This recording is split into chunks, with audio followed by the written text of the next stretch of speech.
The greatest thief of peace is rarely a lack of discipline.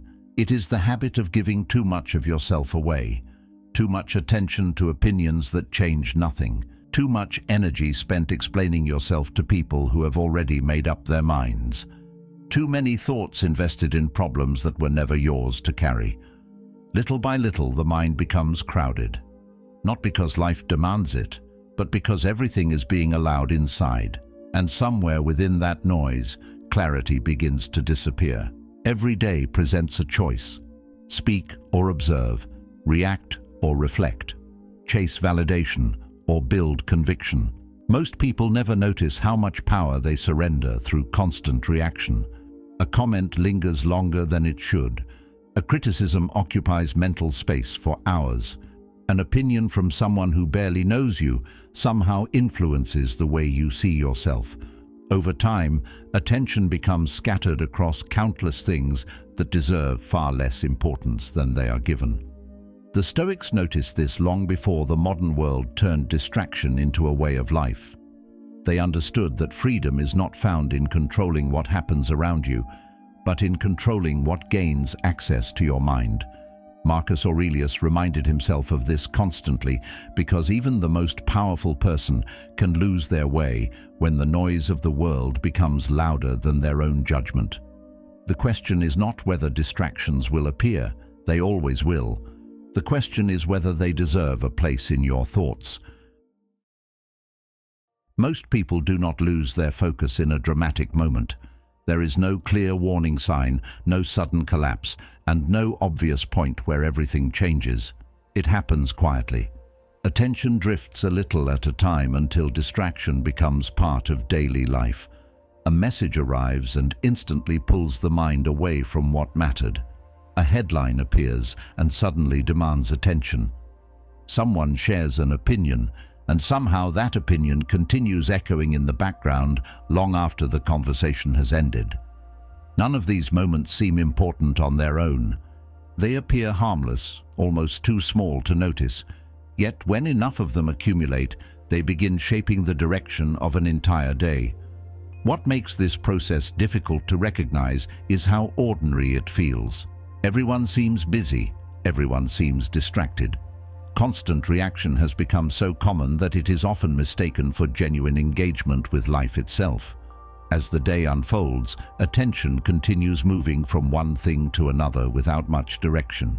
A person may begin the morning with a clear intention, only to discover hours later that very little of what actually mattered has been accomplished.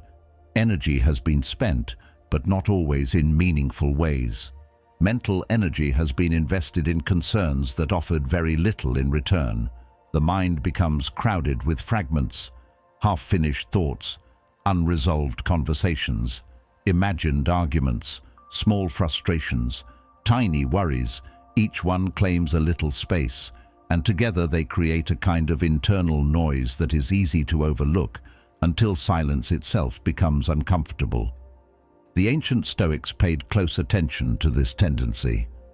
They understood that the mind naturally moves toward whatever captures its interest, but they also recognized that not everything deserves equal consideration. One of the most valuable skills a person can develop is learning the difference between what deserves attention and what merely demands it. Modern life rewards responsiveness. It encourages constant engagement. Yet wisdom often requires the opposite. It requires the ability to pause before giving something access to your inner world. It requires asking whether a particular concern deserves a place in your thoughts at all. Notice how easily another person's words can shape an entire day. A passing criticism can remain present for hours. A misunderstanding can create an urge to explain, defend, or correct. Even when nothing practical can be done, the mind continues revisiting the situation, searching for a better response or a different outcome. Meanwhile, moments that deserve appreciation often receive only brief attention before being forgotten. This imbalance is not accidental. The mind is naturally drawn toward perceived threats and unresolved problems. What once helped human beings survive can now trap them in cycles of overthinking, comparison, and emotional reactivity. This is why attention is not just a mental function, it is the foundation of experience itself. Whatever consistently receives attention begins shaping perception. Perception shapes interpretation. Interpretation shapes emotion. Emotion shapes action. Repeated actions become habits, and habits become character. In this sense, attention quietly influences the direction of an entire life. The Stoics understood this deeply. They knew that external events possess far less power than people often assume. What truly shapes experience is the significance assigned to those events through attention and judgment. Many people believe they are simply responding to life as it happens. Yet much of what feels unavoidable is actually the result of unconscious habits of attention. The mind learns where to go through repetition. If it repeatedly focuses on criticism, criticism becomes more influential. If it repeatedly focuses on comparison, comparison becomes more dominant. If it repeatedly seeks validation, external approval gradually becomes tied to emotional stability. The process is subtle. That is exactly what makes it powerful. Small patterns repeated consistently shape outcomes far more than occasional dramatic events. The deeper reason attention is so easily captured has very little to do with notifications, headlines, or distractions themselves. Those things are only symptoms of something much older. Beneath the surface exists a desire that has accompanied human beings for thousands of years.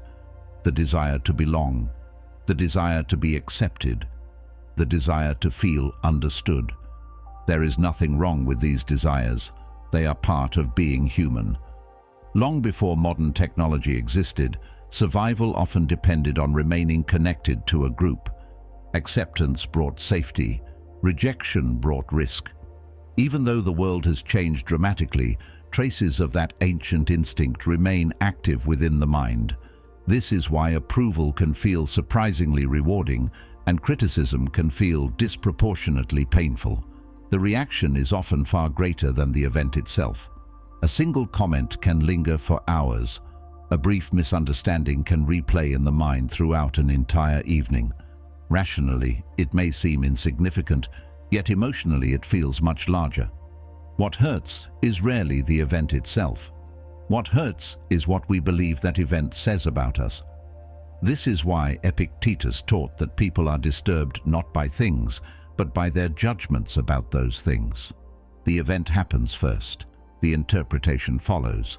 Then the emotional reaction emerges. Most people never notice this sequence because it happens so quickly. They assume the feeling was created by the event itself. Yet two people can experience the same criticism and respond in completely different ways. One sees it as proof of failure. Another sees it as useful information. The event remains the same. The interpretation changes everything. Once this becomes visible, a small gap begins to appear between what happens and how you respond. Within that gap exists freedom. Instead of automatically believing every thought, you begin examining it. Instead of immediately accepting every emotional impulse, you begin observing it. This does not eliminate discomfort. It simply prevents discomfort from taking complete control. The desire for validation starts losing some of its influence. External approval becomes pleasant rather than necessary. Criticism becomes informative rather than devastating. If these ideas help you see yourself and the world more clearly, consider subscribing and continuing the journey. Not for constant motivation, but for the kind of reflection that strengthens judgment, deepens understanding, and brings the mind back to what truly matters. By subscribing, you are not simply following a channel. You are choosing to spend more time developing clarity, self-mastery, and a stronger relationship with your own mind. This tendency reveals itself in countless small moments. Someone praises your work and for a while everything feels lighter. Motivation increases, confidence grows. Then another person questions your decision or points out a flaw, and suddenly the emotional balance shifts. Nothing substantial has changed. The facts remain the same. The the work remains the same. Yet internally, the experience feels completely different. This contrast reveals something important. The emotional reaction is not being created solely by external circumstances. It is being shaped by the meaning attached to those circumstances. In many cases, people are not reacting to what happened. They are reacting to the story their mind immediately creates about what happened. That story often develops so quickly that it feels inseparable from reality itself. At first glance, this idea can seem almost too simple, yet the more closely it is examined, the more powerful it becomes. Consider two individuals receiving the same criticism. One person sees it as evidence of failure and becomes discouraged.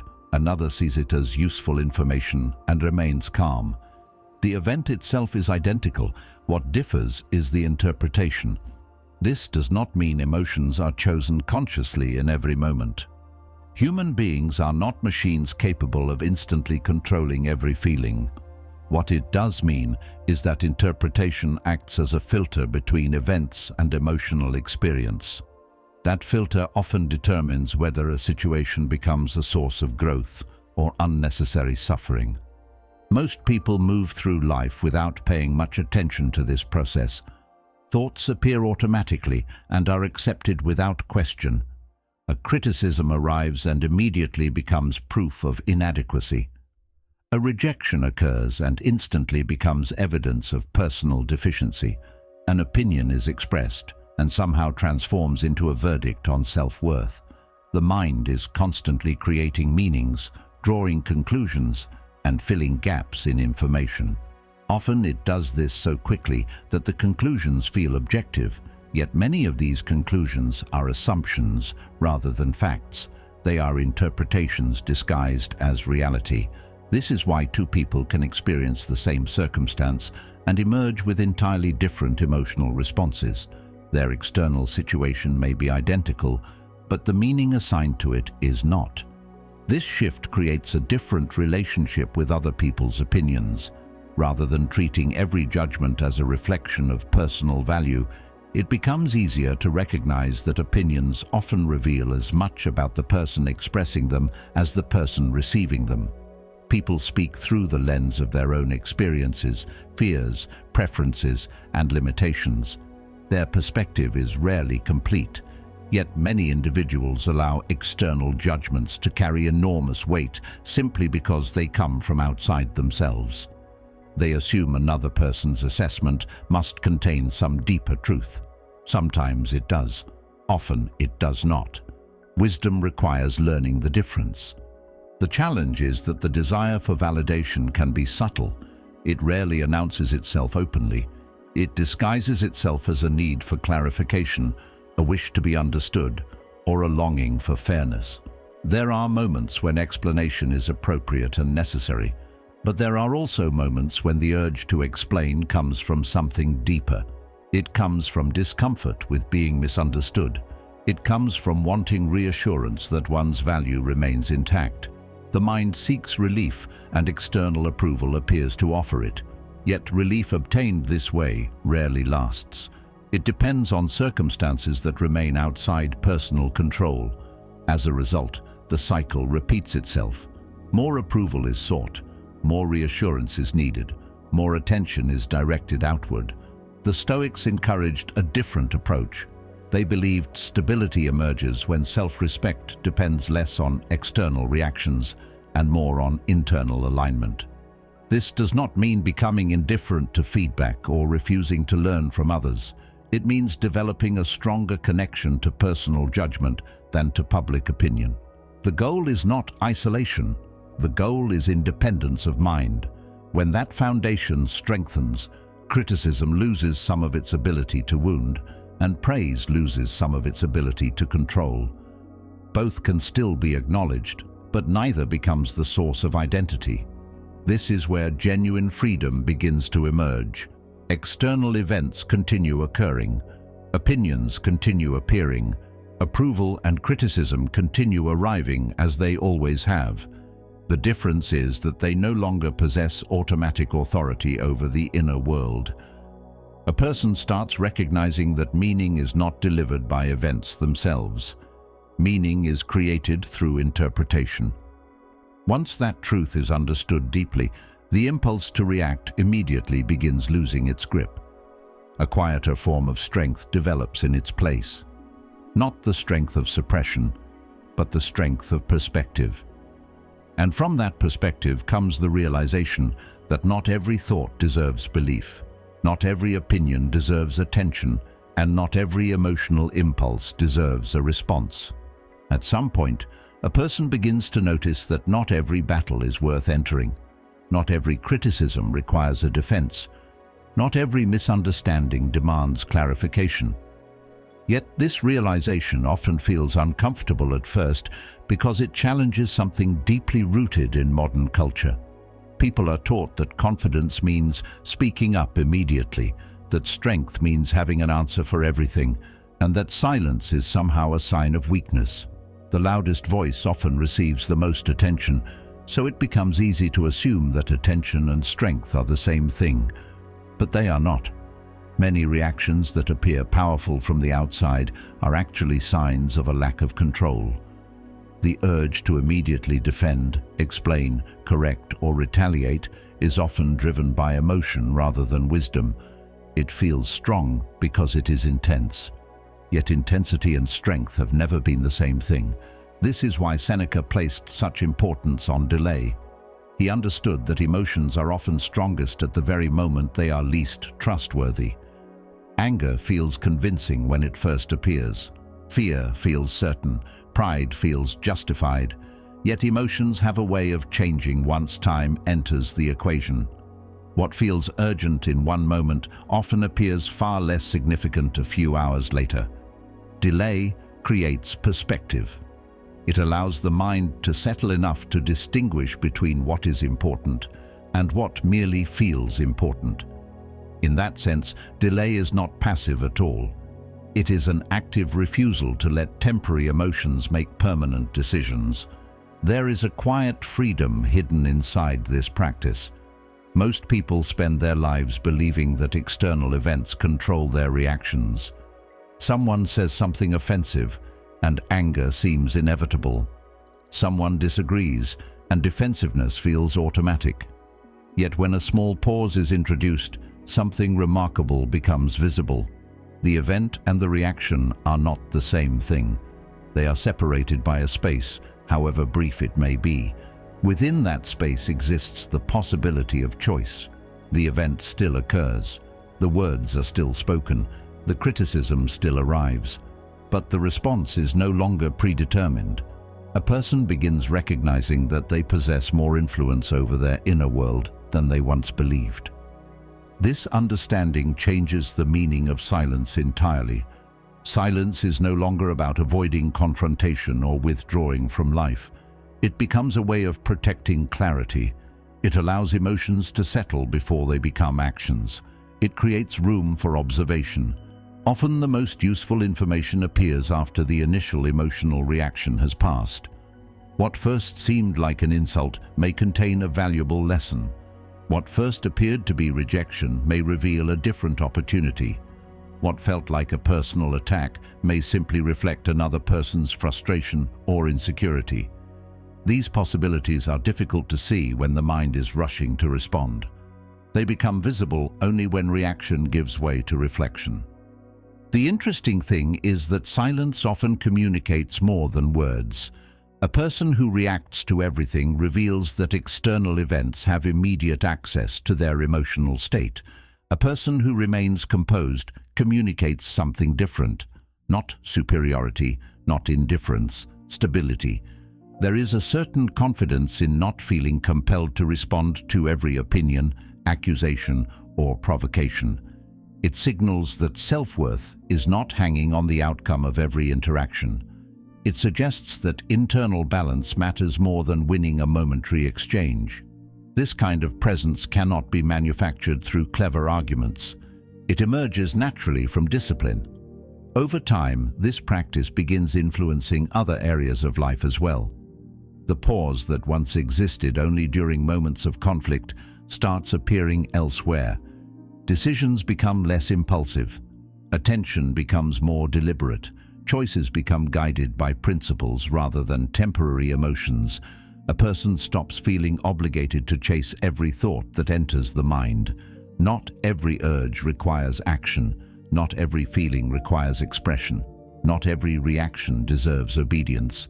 This realization creates a sense of calm that many people spend years searching for in external circumstances.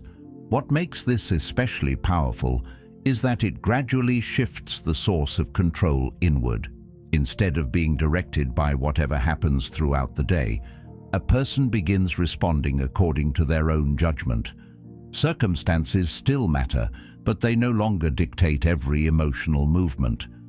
The world remains unpredictable. People remain imperfect. Challenges continue arriving without invitation, yet the relationship with those challenges changes. There is less urgency, less reactivity, and less dependence on immediate expression. In its place emerges something steadier, a quiet confidence rooted in the knowledge that not every impulse deserves a response, and not every emotion deserves authority. Once someone experiences the benefits of this kind of restraint, another pattern becomes impossible to ignore. Many of the things that drain energy are not major crises or significant obstacles. They are smaller habits that seem harmless on the surface, habits that slowly weaken focus, scatter effort, and pull attention away from meaningful action. Among them is one tendency that appears productive, even admirable, yet often undermines progress before it has the chance to take root. One of the most deceptive habits a person can develop is talking about progress before progress has actually been made. It rarely feels harmful in the moment. In fact, it often feels productive. A new goal appears, excitement follows, and the natural impulse is to share it. A plan is formed and immediately becomes part of a conversation. A vision for the future takes shape, and before the first meaningful step is taken, it has already been announced, explained, and discussed. The strange thing is that this behavior often creates the illusion of movement without requiring any actual movement at all. For a brief moment, talking about growth can feel surprisingly similar to experiencing growth.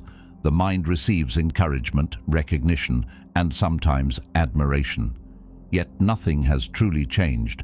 The work still remains ahead. The challenge still exists. The distance between intention and achievement is exactly the same as it was before the announcement. This is why so many ambitions fade shortly after they are announced. The failure is rarely caused by a lack of potential. More often, it is caused by a loss of momentum. Excitement creates energy at the beginning, but excitement alone has never been enough to sustain meaningful effort. Discipline becomes necessary once novelty fades. The problem is that public declarations often place attention on the image of success rather than the process required to create it. Energy becomes divided. Part of it remains focused on the goal itself, while another part becomes invested in how the goal is perceived by others. As a result, concentration weakens.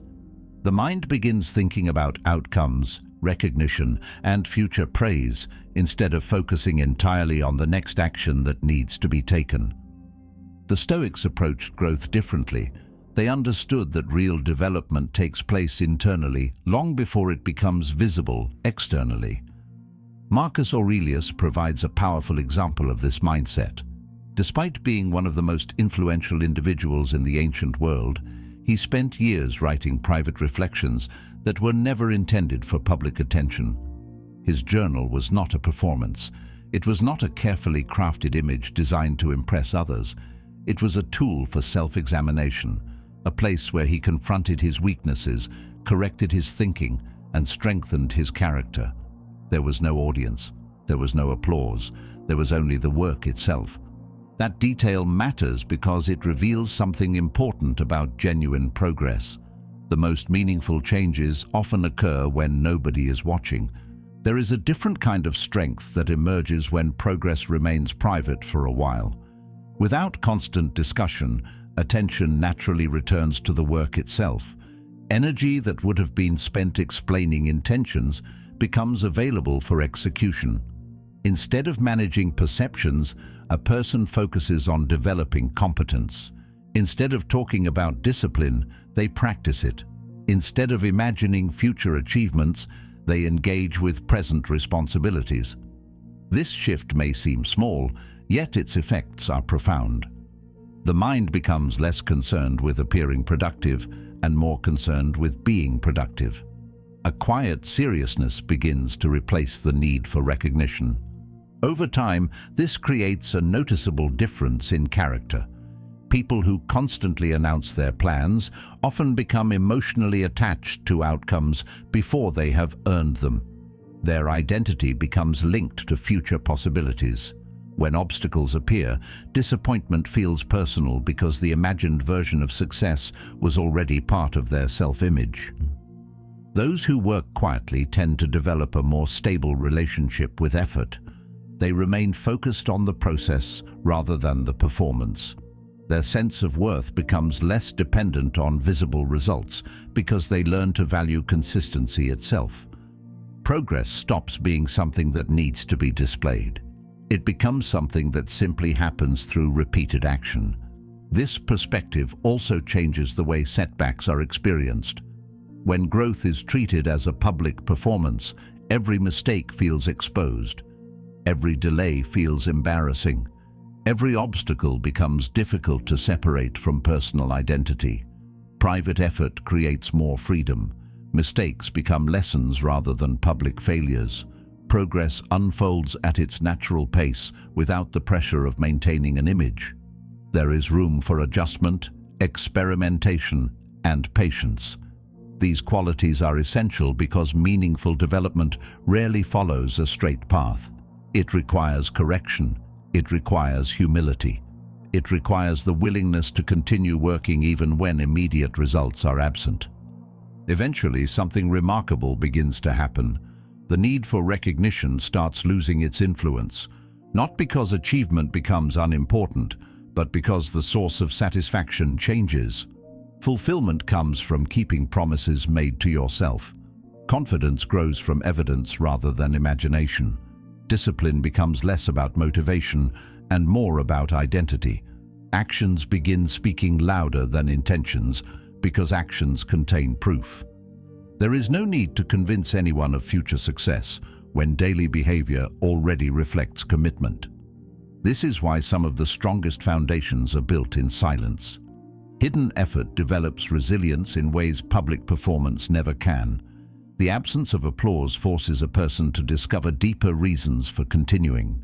Progress becomes rooted in values rather than validation. And once attention is no longer consumed by how growth appears to others, another realization emerges. Some of the most powerful transformations begin not when a person learns how to gain more attention, but when they learn how to direct more of it inward. One of the first discoveries many people make is how often fear disguises itself as something more respectable. Fear rarely introduces itself honestly. It does not usually announce its presence by saying, "I am afraid." Instead, it often arrives wearing a different mask. It presents itself as caution. It presents itself as practicality. It presents itself as waiting for the perfect moment. A person may spend years convincing themselves they are simply being careful when, in reality, they are avoiding discomfort. They delay difficult conversations, postpone meaningful goals, and avoid necessary risks while believing they are making rational decisions. Sometimes they are. Often they are protecting themselves from the possibility of failure, rejection, or uncertainty. The distinction matters because a problem cannot be addressed clearly until it is seen clearly. The same pattern appears in other forms as well. Ego is particularly skilled at hiding itself. Most people imagine ego as arrogance, pride, or an inflated sense of importance. Yet ego frequently appears in more subtle ways. It can disguise itself as defensiveness. It can appear as the need to be right. It can emerge through the constant desire to explain, justify, or protect an image. A person may believe they are standing up for themselves when they are actually defending an idea of themselves. They may believe they are seeking understanding when they are really seeking validation. These realizations are rarely comfortable. In fact, genuine self-observation often creates discomfort because it challenges stories that have been accepted for years. Yet discomfort is not always a sign that something is wrong. Sometimes it is evidence that something important is finally being seen. This is why self-knowledge has always been considered such a valuable pursuit. It is not because understanding yourself makes life easier. Often it makes life more demanding. Once a person becomes aware of certain patterns, pretending not to see them becomes difficult. Excuses lose some of their power. Rationalizations become easier to recognize. The responsibility for change becomes harder to avoid. Yet this responsibility is also where growth begins. The Stoics understood that lasting improvement requires honesty before anything else. A person cannot correct a weakness they refuse to acknowledge. They cannot strengthen an area of their life they are unwilling to examine. Awareness becomes the starting point for every meaningful transformation. As observation deepens, another pattern becomes increasingly obvious. Many decisions that feel personal are actually influenced by comparison. People often assume they are pursuing goals because those goals genuinely matter to them. Sometimes that is true. Other times the desire has been shaped by watching someone else. Success begins looking attractive because it earned another person recognition. A lifestyle becomes appealing because it appears impressive from the outside. An achievement becomes important because society assigns status to it. Without realizing it, entire ambitions can be built on borrowed values. This creates a strange kind of emptiness because even when progress is made, satisfaction remains incomplete. Something feels missing.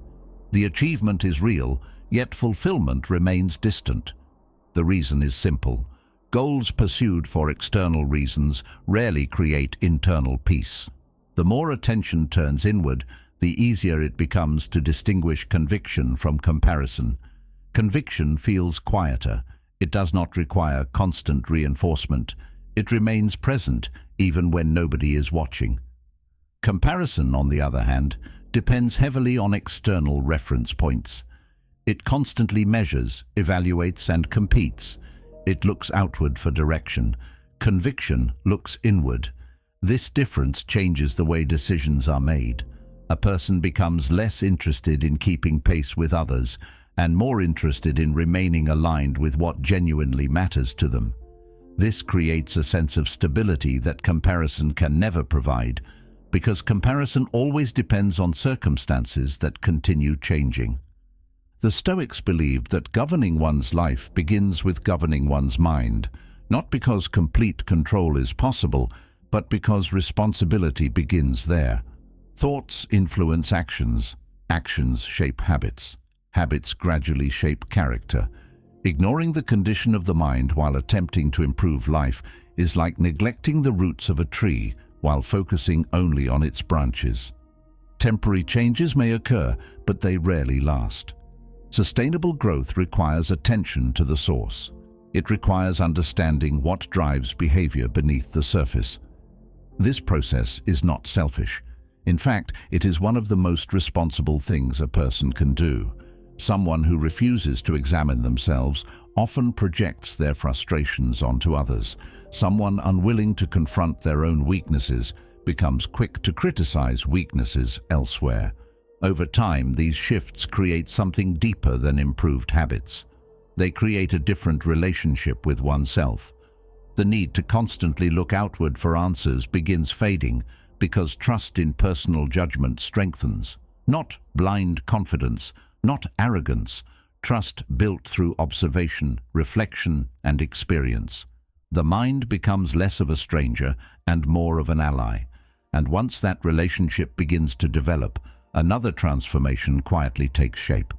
The world itself has not changed, yet the way it is experienced starts changing in profound ways. As awareness grows, an interesting realization begins to emerge. The world itself has not changed nearly as much as it first appears. The same distractions still exist. The same opinions continue circulating. The same unexpected problems arrive without invitation. Difficult people remain difficult. Uncertainty remains a permanent part of life. Yet something feels different. What changes is not the environment, but the relationship with it. Events that once seemed overwhelming gradually lose some of their power. Situations that previously consumed entire days now pass through the mind with less resistance. The challenges have not disappeared. The attachment to them has weakened. This distinction is important because many people spend years waiting for external circumstances to improve before allowing themselves to feel at peace. They imagine calm will arrive once everything becomes easier, more predictable, or more favorable. Life rarely offers that arrangement. The Stoics understood this reality deeply. They did not pursue peace by trying to eliminate difficulty from their lives. They pursued it by changing the way they responded to difficulty. Marcus Aurelius governed an empire filled with political conflict, uncertainty, war, and constant pressure. Yet his writings rarely focus on controlling events themselves. Instead, they focus on controlling perception, judgment, and conduct. He understood something that remains true today. The mind suffers most when it demands that reality be different from what it is. The more energy spent resisting unavoidable circumstances, the less energy remains available for meaningful action. Acceptance, in this sense, is not surrender. It is clarity. It is seeing things as they are before deciding what can actually be done about them. One of the most liberating realizations a person can experience is understanding that not every misunderstanding requires correction. This idea can feel uncomfortable at first because the desire to be understood runs deep. Most people want others to see their intentions accurately. They want fairness. They want clarity. They want their actions interpreted correctly. Yet, reality often refuses to cooperate. Some people will misunderstand despite every effort to explain. Others will form opinions based on incomplete information. A few may simply choose not to understand at all. Trying to control these outcomes can become exhausting. The pursuit of universal approval quickly turns into a battle that cannot be won because it depends entirely on factors outside personal influence. The Stoics often used the image of a flowing river to describe life. The metaphor remains powerful because it captures something fundamental about the human experience. Life is movement. Circumstances change constantly, relationships evolve, opportunities appear and disappear, success arrives and eventually fades, challenges emerge without warning, the current never stops moving. Many people spend enormous amounts of energy attempting to control that movement. They fight against outcomes they dislike. They cling desperately to outcomes they enjoy. Yet the river continues flowing regardless of personal preference. Resistance may feel productive, but often it only increases frustration. There is another approach. Instead of trying to control the current itself, attention can be directed toward how one moves within it. This is where influence truly exists. A person cannot decide what events will occur tomorrow, but they can decide how they prepare today. They cannot determine every opinion others will hold, but they can determine whether those opinions deserve a place in their mind. They cannot eliminate uncertainty, but they can strengthen their ability to meet uncertainty with composure. This distinction changes everything because it redirects energy away from impossible tasks and toward meaningful ones. As this perspective deepens, a subtle sense of freedom begins to emerge.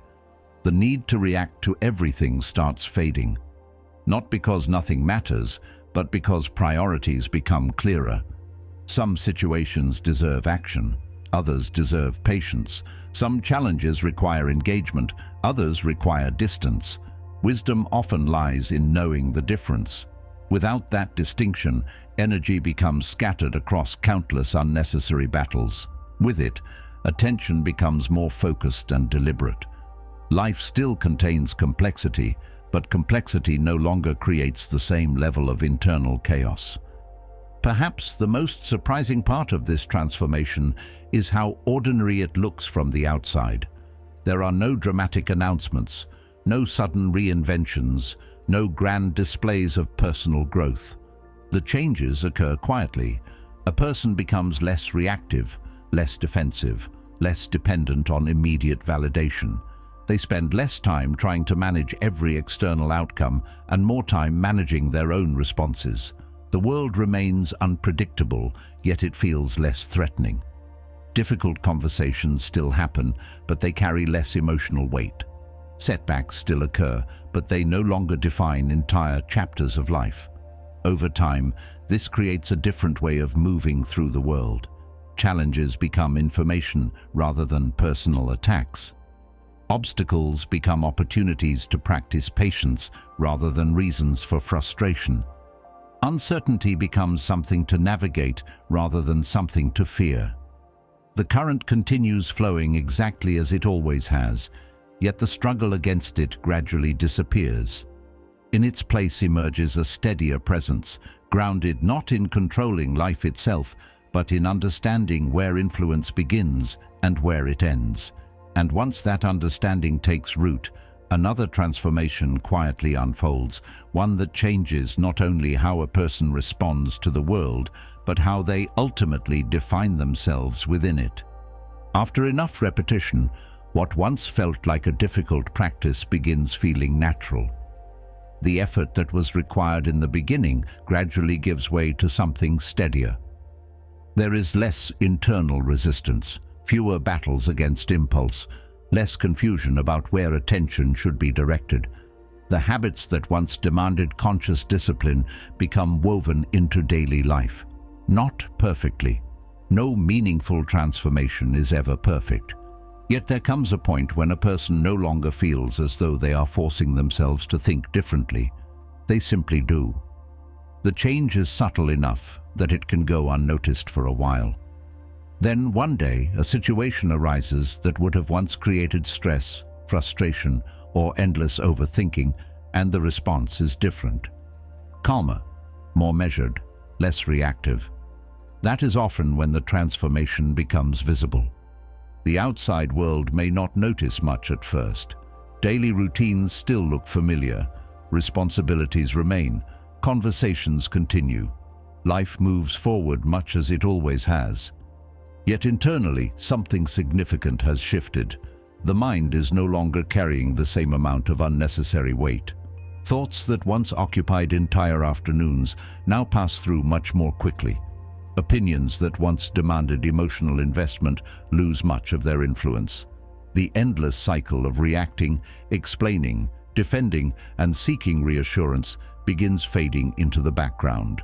In its place emerges a sense of mental space that many people have not experienced in years.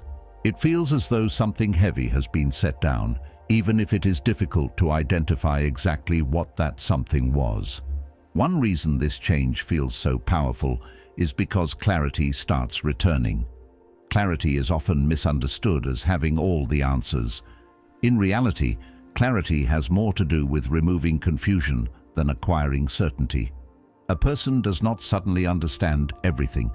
They simply stop filling their mind with things that never deserved so much attention. The noise decreases. Priorities become easier to recognize. Decisions that once felt complicated begin revealing themselves more clearly because there are fewer competing voices influencing them. This does not eliminate difficult choices, but it makes those choices easier to approach with honesty.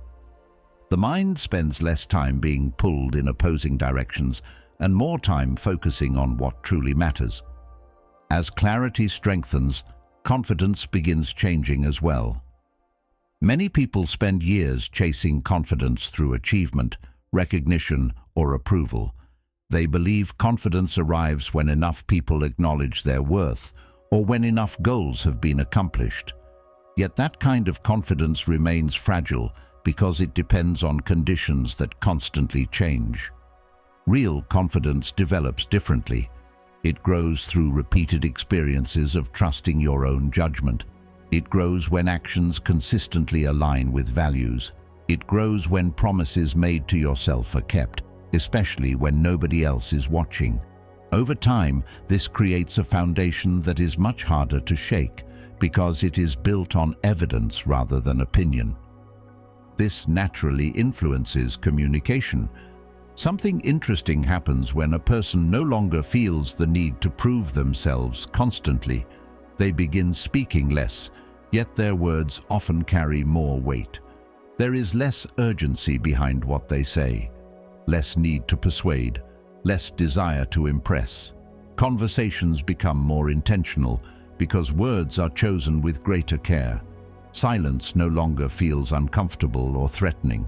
It becomes a useful part of communication rather than something that must always be filled.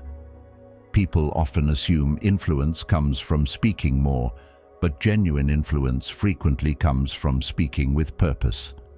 Words gain value when they are supported by thought, experience, and restraint. Gradually, progress is evaluated differently. Many people spend years measuring success through visibility. They look at attention, recognition, status, or comparison with others. Yet these measurements often create frustration because they are influenced by countless factors outside personal control. A different standard begins emerging. The question is no longer how much attention has been received. The question becomes whether actions align with values. Did behavior reflect the person you are trying to become? Were decisions guided by principles rather than pressure? Did actions match intentions?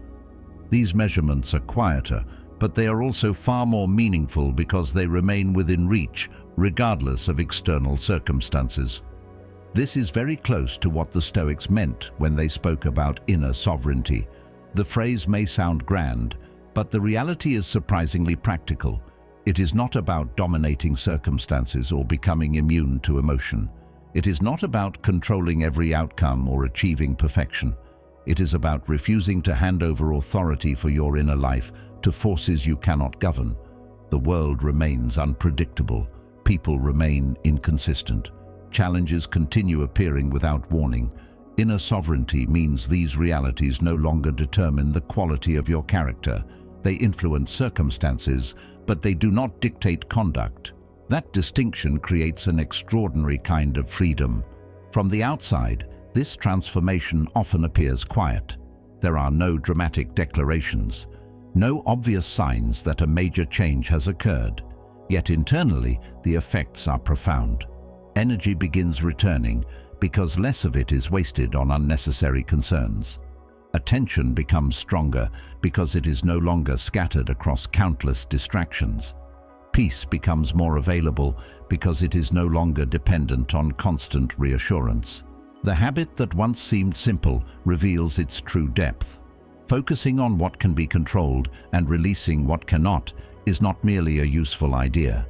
It becomes a way of moving through life.